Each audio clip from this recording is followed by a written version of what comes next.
नमस्कार नेपाली मित्रों, आज बात करते हैं नेपाली राजा ज्ञानेंद्र शाह और चीन के माओ जोडांग। इन दोनों में ज्यादा महान व्यक्ति कौन था? आपको पता है माओ सेतुंग ने लगभग 2 करोड़ आदमी मारे गए माओ सेतुंग के कारण चाइना में।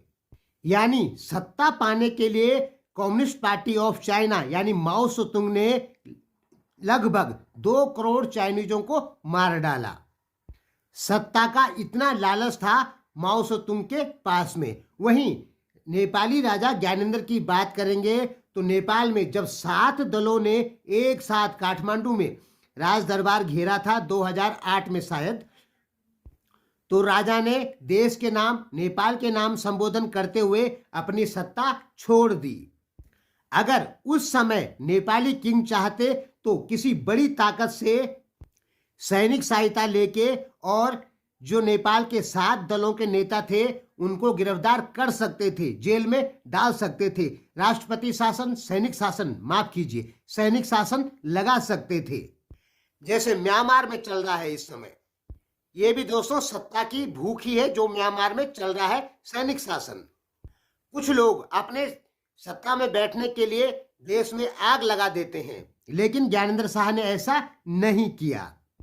इसलिए शांति का नोबेल पुरस्कार नेपाली राजा ज्ञानेंद्र शाह को मिलना ही चाहिए था। लेकिन क्या करें, अमेरिका उन्हीं देशों को नोबेल पुरस्कार, अमेरिका, यूरोपियन यूनियन उन्हीं देशों को नोबेल पुरस्कार देते हैं जो उनके मतलब के लोग हैं। तो नेपाली किंग ने अपनी जनता के बोलने पे अपनी सत्ता छोड़ दी। माओ सेतुंग ने किसी का नहीं सुना, 2 करोड़ चाइनीज मारे गए सत्ता के लालच में। तो इस बात से एक चीज तो साबित होती है कि नेपाली किंग ज्ञानेंद्र एक महान राजा थे। दूसरी बात, अब आप कहेंगे माओ सेतुंग की वजह से चाइना ने ज्यादा विकास किया। देखिए, चाइना का विकास माओ सेतुंग की वजह से तो हुआ है, लेकिन चाइना का क्षेत्रफल भी बहुत ज्यादा है और वो समुद्र के किनारे भी है। उसके पास में नेचुरल रिसोर्सेस बहुत ज्यादा है। उन्होंने सारा खनन किया और निकाला।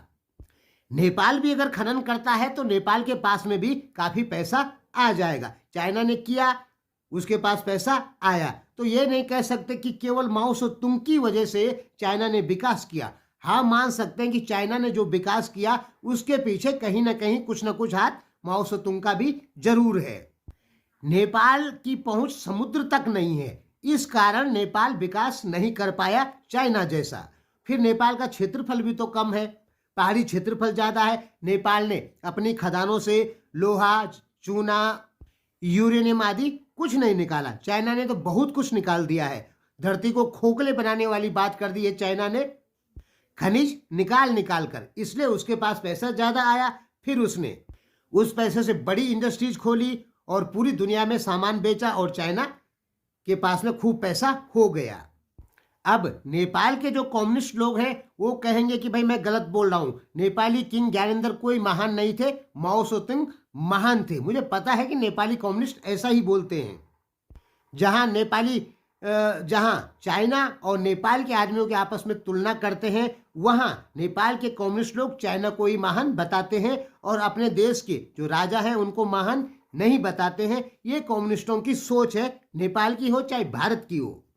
ये टॉपिक हम क्यों लाए? क्योंकि हमने बहुत सारे कमेंट ऐसे पढ़े जिनमें माओ सेतुंग को महान बताया नेपाली लोगों ने और नेपाली किंग को कुछ भी महान नहीं बताया, अच्छा नहीं बताया। इसलिए हम आपको ये जानकारी देना चाहते हैं कि नेपाली जो किंग थे माओ सेतुंग से ज्यादा महान थे।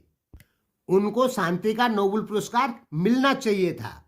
आप खुद ही सोचिए कि 30,000 माओवादी लड़ाके वो शाही सेना से नहीं लड़ पाते, 1 लाख शाही सेना, और नेपाली किंग चाहते तो 1 लाख सेना और बढ़ा देते और सत्ता नहीं छोड़ते और नेपाल में लगातार